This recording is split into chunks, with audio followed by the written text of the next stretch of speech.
Oi gente, tudo bem? O vídeo de hoje é um pouco diferente, né? Vocês já estão lendo aí no título, mas eu tenho certeza que vocês vão gostar. Então deixe o seu like, porque eu garanto que você vai gostar desse vídeo. E se até o final do vídeo você não gostar, você pode tirar o like, eu deixo, tá? Bom, essa semana eu fui assistir ao filme do Rei Leão. E assim, durante o filme Deus falou algo muito forte no meu coração e eu queria compartilhar isso pra vocês. Fiquem tranquilos, que nada do que eu disser aqui vai ser spoiler, até porque a história do filme é a mesma história do desenho do Rei Leão, né? Que é antigo demais, é mais velho do que eu.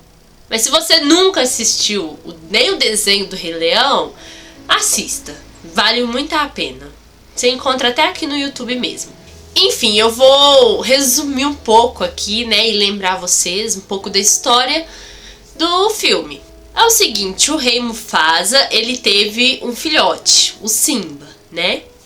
Que foi lá consagrado como herdeiro do trono e tudo mais. Só que Simba tinha um tio, que era o tio Scar, que era irmão de Mufasa e era inimigo de Mufasa, né? Porque Scar era invejoso, vamos combinar. Ele sempre quis o lugar de Mufasa, sempre quis ser o rei. E ao longo ali da infância de Simba, Scar preparou um monte de armadilhas pra Simba.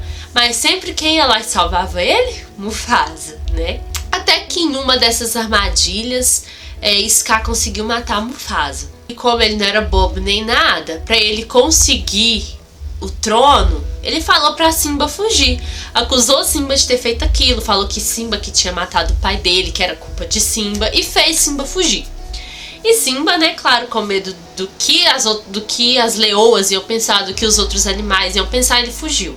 E no meio do caminho ali, ele conheceu Timão e Pumba. E Timão e Pumba, assim, meio que enganaram, né, Simba. Porque eles claramente seriam presas. Mas então eles viraram ali amigos de Simba, ensinaram Simba a comer inseto, comer larva, coisas que eles comiam. Ensinaram a Simba que ele não precisava se preocupar com nada, que ele podia curtir a vida.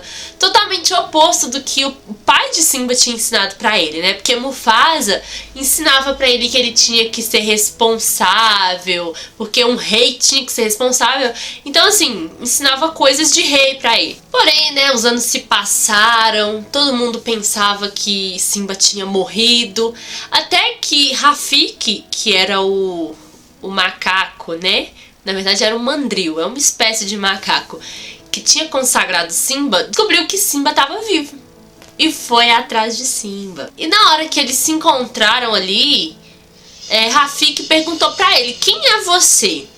Só que Simba ele tava meio confuso, porque ele já tinha se encontrado com a amiga de infância dele, a Nayla, que tinha falado que ele tinha que voltar lá pra terra dele, que ele tinha que tomar o trono, enfim. E Simba tava meio confuso, ele não sabia mais quem ele era. Porque quando filhote, ele era sim o herdeiro do trono, mas ele cresceu e ele pensava que ele que tinha matado o pai dele, então ele não sabia mais quem ele era. Até que Rafiki, um mandril muito sábio, levou ele até um lago e falou pra ele olhar lá atentamente. Quando ele olhou, ele viu a imagem dele, só que refletiu a imagem do pai dele ali. E aí veio a voz do pai dele do céu, que disse pra ele que ele não podia fugir do passado dele, que ele não podia fugir do propósito dele e que ele ainda era seu filho, né? Mufasa falou pra Simba que ele ainda era seu filho. E aí Simba se colocou no lugar de filho, se colocou no lugar de herdeiro do trono e voltou pra terra dele, decidiu lutar pelo trono. E Timão e Pumba até foram atrás dele, lutaram lá com ele. Enfim, o que eu entendi, né, com esse filme? Esse filme tem muito a ver com a nossa vida espiritual. Mas como assim, né? Bom, na nossa vida espiritual também é assim. Deus, ele nos fez filhos dele. Mas ao longo da nossa caminhada, o que acontece? O diabo, ele faz de tudo pra tirar a gente do foco. Ele prepara armadilhas pra gente. Porque o diabo, ele sempre quis o lugar de Deus. Ele sempre quis ser maior do que Deus e ser melhor do que Deus. Mas como ele não consegue, porque ninguém é melhor do que Deus, né? Ele fica querendo atingir nós, que somos filhos de Deus, amados por Deus, né? Então ele prepara armadilhas pra gente E muitas das vezes a gente cai nessas armadilhas, porque nós somos humanos, né? Nós erramos, nós pecamos, nós somos pecadores. Só que ele começa a acusar. O diabo começa a nos acusar. Te lembrar sempre que você fez aquilo. Fala que você não é digno do amor de Deus. Sendo que Deus já nos perdoou, gente. Ele sempre vai nos perdoar, né? Jesus morreu pra salvar a gente, pra nos salvar, e ele já nos perdoou. Mas muitas das vezes a gente aceita essas acusações do diabo. A gente fica com medo do que as pessoas vão pensar, com medo delas julgarem a gente por a gente ter errado. E a gente acaba fugindo do nosso propósito. Igual Simba fez, né? Ele fugiu do propósito dele. E quando a gente resolve dar uma volta no mundo, conhecer o mundo, a gente conhece pessoas que não conhecem o amor de Deus. E acaba nos apresentando coisas que não agradam a Deus. A bebida, o cigarro, drogas, prostituição. Essas pessoas nos apresentam isso. A gente começa a agir como eles, e não como filhos de Deus. Igual Simba. Simba começou a agir como Timão e Pumba, e não como um leão que era herdeiro do trono. E depois de fazer tudo isso, né, a gente começa a se perguntar: quem sou eu? Porque quando a gente peca, a gente faz muita coisa errada, conhecendo o amor de Deus, nós não nos reconhecemos mais. Porque a gente fala: poxa, Deus me ama tanto e eu vacilo tanto com Ele, né? Quando nós nos colocamos no lugar de filhos de Deus, começamos a agir como filhos de Deus, o mundo reconhece isso, o mundo vê isso na gente.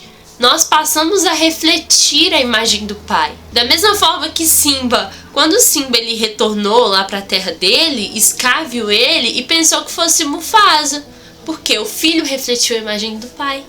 E é assim com nós, quando nós decidimos voltar ao nosso propósito, as pessoas veem isso na gente.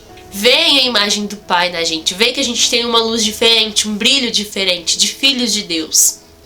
E o que eu aprendi com tudo isso? Que não importa o que você fez no passado, não importa quantas vezes você pecou, quantas vezes você fugiu do seu propósito, fugiu do seu chamado, quanto tempo você ficou no mundo, você sempre vai ser filho de Deus. E Ele sempre vai te amar, Ele sempre vai te perdoar, e o seu lugar de filho sempre vai estar te esperando. Deus sempre vai estar de braços abertos te esperando.